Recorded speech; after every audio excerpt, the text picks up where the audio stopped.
Ladies and gentlemen, short time in 5, 4, 3, 2, 1, let's... Ladies and gentlemen, this is Franck Carducci here, and we're in Paris on the road to nowhere, and you're watching Morow.com.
So the idea behind the Road to Nowhere is that at some point we were touring with the Tearing the Tour Apart and the Torn Apart tour, and it lasted for about almost 3 years, and then we decided to stop and put up a new show, and we wrote some new material, new songs, but these new songs, they were not totally ready. So we thought either we wait until we're completely finished with the new songs, which can take 3 years, or we just start playing these new songs and they're going to evolve, and that's also a way to evolve the audience into the process. So basically we started playing the songs that were not finished, and day after day, night after night, and they're still continuing to evolve until we decide that it's good enough to be recorded. So that's why we're on the road to nowhere.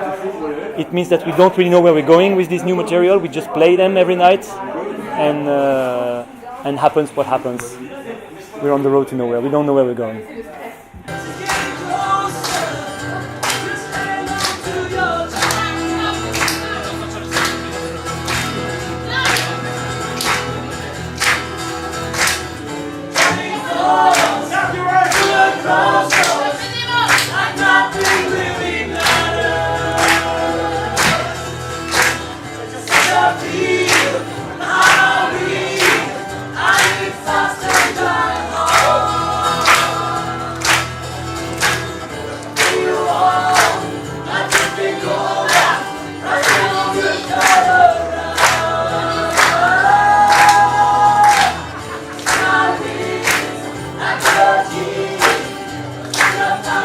Yeah, actually I heard that when the Pink Floyd wrote Dark Side of the Moon, they played it live for 1 year and a half before recording it.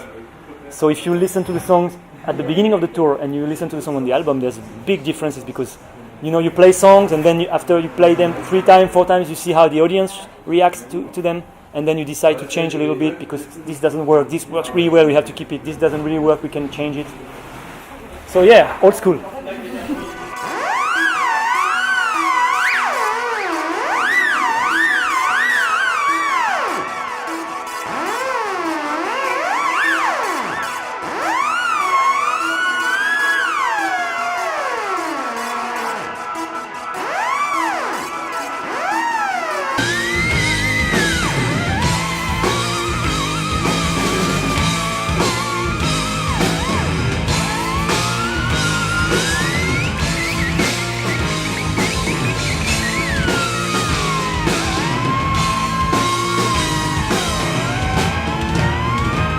Now it happens year after year and concert after concert, because what happens is that what we want is to develop the visual aspect, because I always say that the music has to be good, of course, because it's the most important thing, but then if you expect the people to go out of their home and pay a ticket and come to the gig, and sometimes they have to drive for hours and they come to the gig to support us, we have to give them something more. So basically we decided to develop the visual aspect, and so yeah, after each gig, everybody has got a new idea.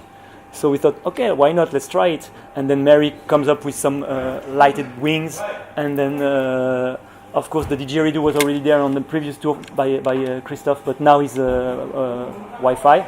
so he can go into the audience with playing the didgeridoo and scaring away everybody. Well, that kind of stuff. New costumes, new characters, new makeup, and but of course Alice is still around. That's what everybody's always asking.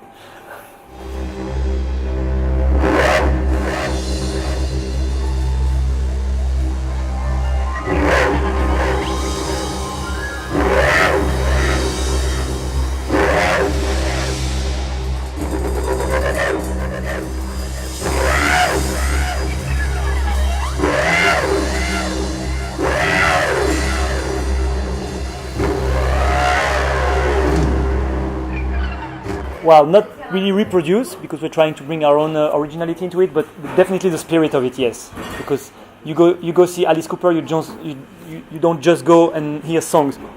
There's a whole concept, there's a whole show, and there's characters and there's staging, and you're like, wow! I went last December in Lyon, and it was like, wow, this is just amazing.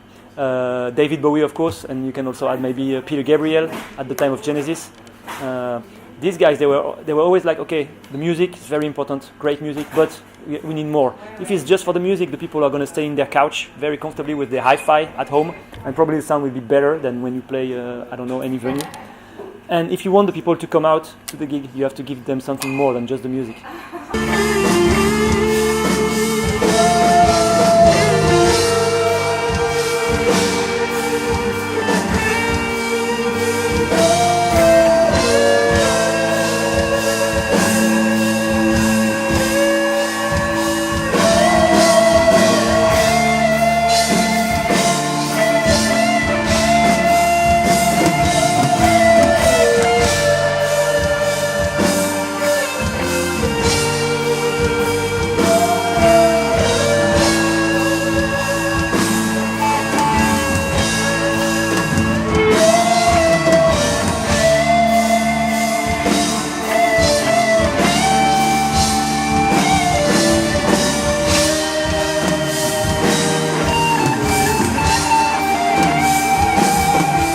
Well, Prog magazine, yes, they are supporting us regularly, putting articles and stuff, which is always very nice people. I met them at the Summer Zen Festival last year.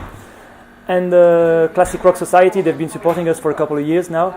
And I think last time we played at the Summer Zen, we had a blast, and we closed off the Saturday night, and it was amazing. The atmosphere was amazing. The audience react, because the audience in England, they like the music, because this classic rock music is inspired by British artists, obviously, David Bowie, Genesis, Pink Floyd, whatever. And also we bring some kind of humor, some kind of humor in the show. Also, there's the sexy thingy with Alice, and they really enjoyed it. And we had a blast there. And then a few weeks ago, they called me, hey, this is Classic Rock Society. You won the award for Best Overseas Band. So I was like, wow. First, I thought it was a joke or something, and then yeah, we won the award.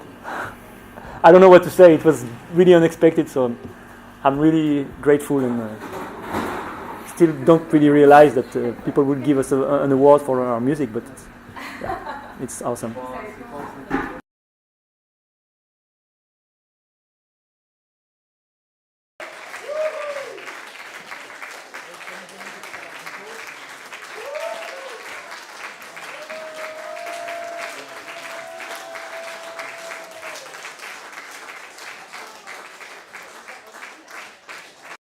Yeah, of course, Loreley was very special, because it doesn't happen every day or every week that you play for like 6,000 people or something. So Loreley was really amazing, and I hope we go back to Germany, because it was our first gig in Germany, and I really enjoyed it, and the audience as well. I heard there's some people coming to Paris tonight from Germany just to see the show, so I think it's great. And yeah, definitely Loreley was very special.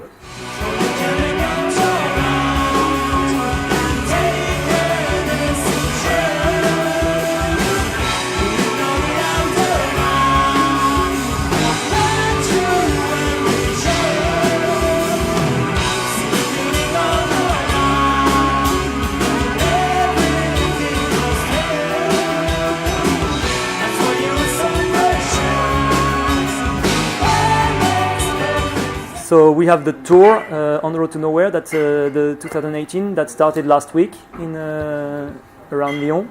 and in Quadriphonic Festival. Then we have quite a lot of festivals this year, mainly in France. We play festivals, so we're going to play Crescendo, we're going to play, and we're going to close off Crescendo the last day, so this is going to be very special too. We're going to play Prog Sud, we're going to play Grésy Prog near Grenoble, as far as I can remember. And then we have other gigs in clubs, like tonight. We're going to Norway for the first time, and we're going back to England. We have a big festival in England called the Cambridge Classic Rock Festival. I think there's like 70 bands or something like this. It's a huge festival. And we play with Focus, which is great. I love this band. I love these guys. They're amazing. And so that's it for now. And we're going to need to find some time to record now a new album. I don't know when, because if we're always on tour, of course, it's not easy. But yeah, hopefully by the end of the year. Is Cruise to the Edge one of your dreams? It is. Yes, we're aiming at it, and there's more and more people there requesting us. So, Larry, if you hear us, we really want to come. Fire and dread have already taken my mind. Lay down my brain, I will run away to the quiet.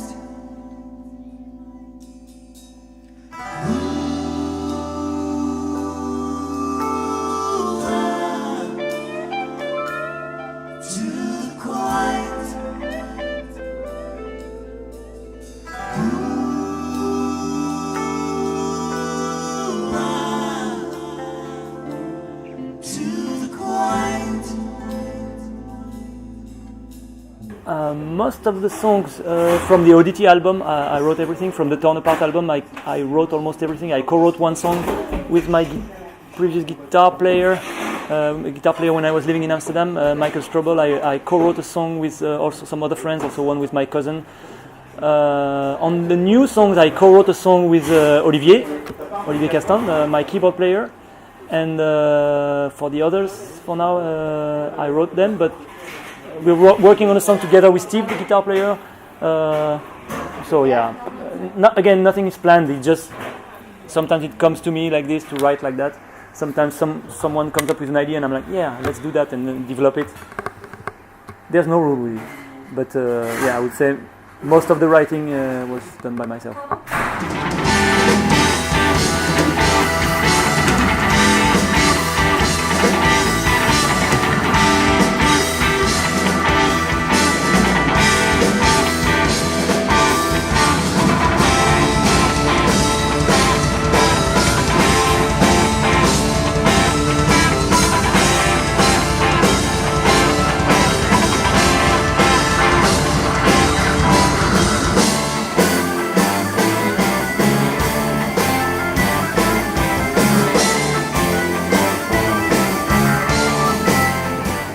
Too hard to plan. I would love to plan it. I would love to give you a date, but it's too hard. It's just too hard. I don't know when we're gonna start recording. I don't know where we're gonna record. I don't know how you're gonna. And all the songs are not fully written now at the moment. So this is too hard to answer this question. I'm sorry.